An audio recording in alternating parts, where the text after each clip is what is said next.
We have our deal done with Iran, and it should be successful. It goes to a second stage, which I think will be actually easier. I didn't want to attack them last week, but we had no choice. And we did it twice, actually. We were doing it a third time, and we were able to not have to do that. But we have a deal that's a fair deal. It's a good deal. We are not investing any money in Iran, by the way. That rumor got out there yesterday. It was ridiculous. We have the right to go in someday and do, if I want to do something, or if somebody wants to do something, but we are not investing any money. We have no obligation to invest any money in Iran. Working with Qatar and the people of Qatar was really a pleasure. They were tough, they were strong. You know, they are the closest to Iran physically. So with other countries, I noticed I had to travel about 45 minutes to get there. With you, you could walk right across the border. So you were in a more dangerous position. But I do have to say, you fought and you helped us, and with great bravery. So I just want to compliment you on that, and you'll always be my friend. Well, thank you very much, Mr.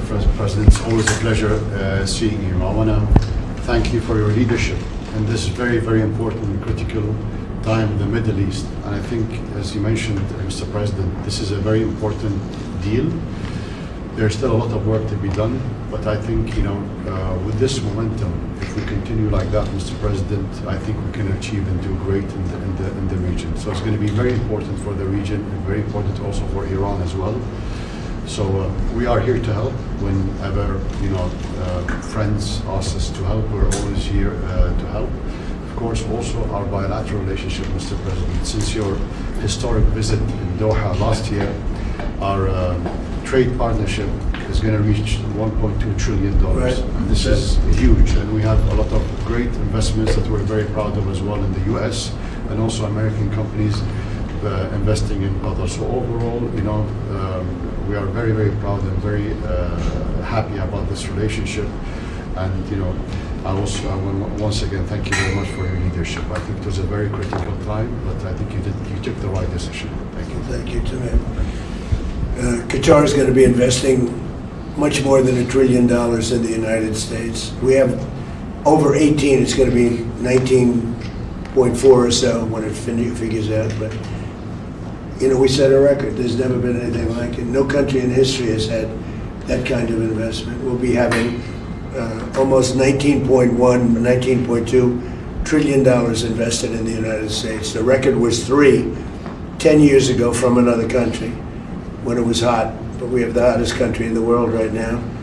But Qatar's been a great investor. We really rekindled ourselves when I met with you last year, a year ago, probably 13, 14 months. That was a good trip. And I think it was May, so last May, I think. Yeah, I mean, a year. Yeah. That was a great trip, and we established. We've been friends for a long time. We've known each other for a long time. But Qatar is investing tremendous amounts of money in our country, and we appreciate that. Our country is we're building more factories, AI. We're leading AI by a lot. We're building automobile factories. We're building more than we've ever built in the history of our country. No country is ever doing what we're doing right now. No country has ever been able to do. And those factories will be opening over the next year and a half. Some are already open, or very soon. The pharmaceutical companies are coming back. The car companies are coming back from Germany, from Japan, from so many other places, Mexico and Canada. They're all coming back. We lost them foolishly years ago because we had presidents that didn't really know what they were doing. They should have never lost them. But they're all coming back in beautiful, brand new, gleaming factories. In fact, there are a couple of big old plants. And I said, are you going to use that plant? And they said, no, we're building brand new. They're knocking it down. Everything's built brand new, beautiful. It's jobs. And the auto business, we're going to bring back probably, we lost 57% of our automobile business. I think we're going to bring it mostly back. And for chips, we were the king of chips, and then it got stolen from us. We went from being the king to having basically no chip business. The CHIPS Act that was done by Biden was a disaster, just a stupid thing to do. You handed billions and billions of dollars to people and then they didn't build a factory. But we have a different system. We have a system that if they don't build, they get paid tariffs. They have to pay tariffs of upwards of 200%. They don't have to pay anything for a little while, but if they don't get their plant built, then we would have, I think, 50% of the chip industry by the time I leave office. So maybe more. They're building mostly coming out of Taiwan, but they're building, and a lot of them, for whatever reason, in Arizona, Texas. But we'll have 50%, maybe more than that, of the chip industry. We're going to have, we'll be making almost all of our pharmaceuticals. And likewise that, if they don't build, they'll have 150 to 200% tariff to pay. If they do build, they have no tariff to pay. So our country has never done anything like this. I want to mention Iran. We appreciate the relationship we've had over the short period of time with Iran. The primary thing, we can talk about the Iran deal all day long. We're not investing any money. We have the right to if we want, but we're not investing any money. We didn't pay for it like Obama did. He paid billions of dollars. He paid 1.7 billion from an airplane, all green cash. It was crazy. I watched that. I couldn't believe it. But the one thing that's happening that's of note, frankly, the only thing that really matters to me, is Iran will never have a nuclear weapon. And it says it loud and clear. They're not going to develop it. They're not going to buy it. They're not going to do anything with it. And if they do, they suffer unbelievable consequences. Not just a little bit like,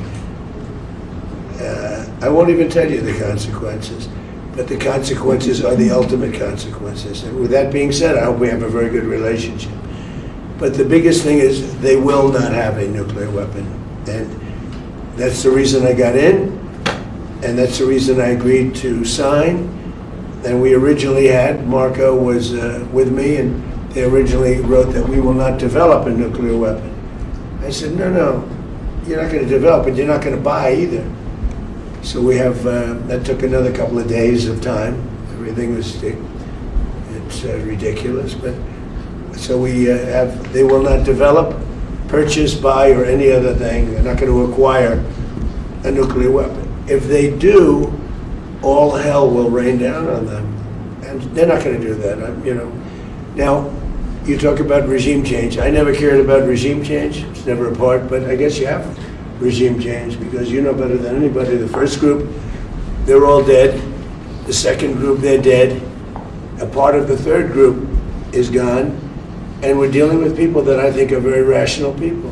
And they were nice to deal with. They were strong people, smart people. I think actually they're smarter than the first and second group. But they're not radicalized, and they're, looking to help their country. So, again, I don't believe the regime change. I've watched regime changes for years. They never work. It has to just happen. I can tell you this is a country where the Emir is so respected, and the Prime Minister is so respected by the people, and that's the way a country should run. It should run out of respect, not of fear. As you know, at least 42,000 protesters were killed in Iran. Killed. They were protesting. The wrestler, they had the big event at the White House the other day, the UFC, and they were all talking about he was a great fighter. And he was hung with his two friends because he spoke something about their regime. It's tough stuff. So we're very happy that we were involved. We're very, very impressed with Qatar and the way they've handled things, because they were really on the line. They were on the front line. They were being shot at just about as much as anybody, but you were a lot closer because you were right there. Literally, I could walk in every other place I have to take a plane, but I can walk. So they were really on the line. And I just want to comment that I just want to really congratulate you on bravery. I don't know if you get congratulated for bravery, because bravery is something you either have or you don't, and you never know until you test it. But you were tested, and you had great bravery. Thank you very much. Thank you, Mr. President. Thank you. Really appreciate it. Are you going to have a separate meeting with President Zelensky, and what would I had one. What would a Ukraine deal look like? Well, we have one, but we had a good meeting. I'm meeting him later on today.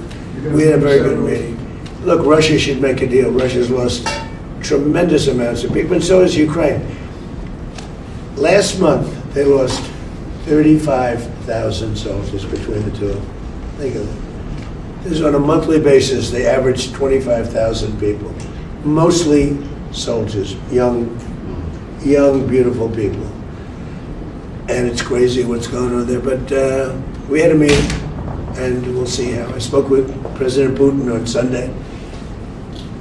And it's sort of the same thing. I mean, they just keep going, fighting, losing soldiers. They lose so many soldiers. This is not since World War II has anything like this happened. I settled 8 wars. This was the one I thought was going to be the easiest settled. There's a lot of dislike between the two leaders, but yeah, I'm meeting with him again later on today. And are you going to have a special focus on Ukraine? Well, we're going to look. Now we were focused on Iran. That's going to be in the back, in the rear view mirror. But look, we have nothing to do with it. We sell weapons to them. We don't even give them. Obama gave them $350 billion worth of weapons. Which was crazy. The European Union pays us full price for weapons. But it's not that. It has no impact on us other than we sell weapons. We're thousands of miles away. But the only reason I don't like to see 25,000 young people die every month. Every month, 25,000 people die. Young people, they're just starting their life. They go to this front and they get blown up. And Ukraine is losing a lot of people too. I mean, the whole thing is ridiculous. So, I'm going to do whatever I can. Mr. President, if the Iranian regime continues to kill their own people, will you still move ahead with this deal? If they refuse to what with their people? If they continue to kill their own people, the Iranian Well, regime... we talk to them about it, and we see. I will say the majority of that took place during the first and second regimes, much more so than now. It was much more severe, but it's a terrible thing. Yeah, do you have a question? Yes, Mr. President. This is for both you and the Emir. What are the economic opportunities for Iran if there's continued cooperation with the United States moving forward? Well, I think they'd be good. I mean, I can tell you from our standpoint, we have a lot of opportunities all over the world. But the Emir lives right next door, and I think, they have a lot of oil. I think they'll be good. First, they're going to have to prove themselves, I think, before any of us go in there. But I hope they do well. I hope they do well. Look, one thing, whether they do well or poorly, they can't have a nuclear weapon. That's a big thing. If they had a nuclear weapon, they would have blown up Israel, they would have blown up the Middle East, and they probably would have taken a shot at us. We would have gotten them first, I think. But they would have done tremendous damage. Had we not canceled the Obama nuclear deal, the JCPOA, you would have had them having a nuclear weapon 5 years ago. That expired. That was a road to a nuclear weapon. It was the dumbest deal I've ever seen other than NAFTA. NAFTA maybe was even dumber. But just in terms of a bad deal for us. Paid them billions and billions of dollars. We pay nothing. They paid them billions of dollars. And it was a disaster. I terminated that in my first term. Had I not terminated, and we hit them hard, we terminated it. In my second term, we sent in the B-2 bombers, and we terminated their, I call it the nuclear dust, their enriched material, right? And totally effectively. And I remember when CNN, which is fake news, I don't know, it probably isn't, but CNN said, well, maybe it wasn't that effective. So the Atomic Energy just reported that it was one of the most devastating bombings that they've ever seen. The whole mountain collapsed on top of it. And frankly, to go get it, we're going to go get it. But to go get it is a big deal. Because they say only China and us have the equipment where you can even get. The whole mountain is collapsed on top. We have cameras on it. You could make the case, why are you even bothering? Because it's not really valuable. It's, it's probably $500,000 worth. It's not very valuable stuff. but I think psychologically we're one together. Can I just answer you, Asta? I think the last couple of months or weeks, I think that wasn't our. We were not interested in, what are the opportunities, economical opportunities in Iran. Our interest, both of us, was to, first of all, to find a deal to stop this war. This is our main target. But looking at the economy and the opportunity, I'm sure there are going to be huge opportunities. And, as long, as I said, this is a very important momentum to keep working like that to reach, let's say, the final deal. After that, Iran will be, of course, open for any kind of investments, and I'm sure there are going to be huge opportunities. But to be honest, we never thought of it. Our target, is to try to find a deal. Well, they're going to need something because we blew them up. And, you could make the case, I used to make the case that, like a week ago I said it, now it's different, we have an agreement, but if we left, we did a great job. If we just left, we did a great job, because it'll take them 15, 20 years maybe to rebuild. And we were going to do a much bigger job if the agreement wasn't signed. We would have taken it to a level. And if we did that, they would never, ever, I believe, be able to rebuild. Too much. Mr. President, what are the expectations for Israel? Can this deal survive if Israel attacks Lebanon? It can, and I consider that the minor war. Iran's a big one, but we have that little pinprick out there that constantly rears its head, and that's Hezbollah. And, I was very responsible for Syria, and the man that's running Syria now is a person that I put there along with President Erdogan and some others. He's done an amazing job of pulling it together. He's not a Boy Scout, but he's done an amazing job of pulling it together. And he is very good with Hezbollah, does not like them. And I'll tell you what, Israel's fighting Hezbollah too long, and too many people are being killed. And you don't have to knock down an apartment house every time you're looking for somebody, because there are a lot of people in those apartment houses, and they're not all Hezbollah, that I can tell you. And I suggested to Israel to let Syria take care of Hezbollah. Because to be honest with you, I think they do a better job of doing it. Is Netanyahu on board with And I didn't like Syria. I didn't like where 2 hours before we're signing the agreement that there was an attack in Lebanon, in Beirut. It wasn't like in the southern side, and it was in Beirut. I did not like that. I let them know that. I didn't like it, not at all. But I think that Syria, he's pulled that country together amazingly quickly. He's very capable, and he's been very good for me. He's protected everything that I've asked for. He's done. And if Israel can't do the job without killing everyone else, he'll do the job. Syria will do the job. Are you frustrated with Netanyahu, sir? No, we had a great relationship. We're talking about some end details. I didn't like that he did an attack based on there's a very minor little thing with some drones that were released, and he ends up doing I saw that attack. I saw where that bomb went. Did you see what happened? That was a vicious, that was too much. You can do too much also. But we've had a very effective relationship. Without us, without the United States, there would be no Israel. Without me, there would be no Israel, because no other president was willing to do what I did. I've had a great relationship with Bibi, but now Bibi has to be more responsible with respect to Lebanon. Lebanon used to be a great country. It was a country where you had professors, doctors, lawyers. The great intellect was in Lebanon. Now it's terrible. I would say of all countries, they've been treated the worst. And they can't defend themselves. And they have Hezbollah, which is a problem for them. So now I'm not happy with the way Israel has handled themselves with Lebanon and with Hezbollah. They should have been able to do the job faster. It just goes on forever. And when that happens, it throws a negative light on the big deal, and that's the deal with Iran. So And so when you ask me about Bibi, an unbelievable relationship. But Israel would have been blown up a long time ago had I not gotten involved. Two things I did. I terminated the Iran nuclear deal. Barack Hussein Obama sold out Israel for Iran. He went to Iran.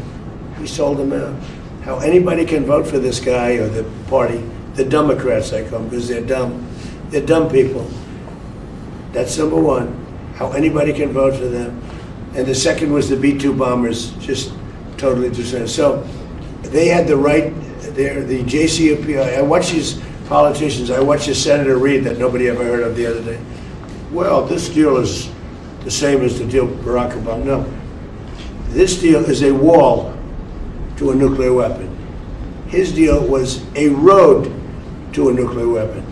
My deal, they can't have a nuclear. They get blown up. If they have a nuclear weapon, they get blown up. In his deal, they were allowed to have a nuclear weapon.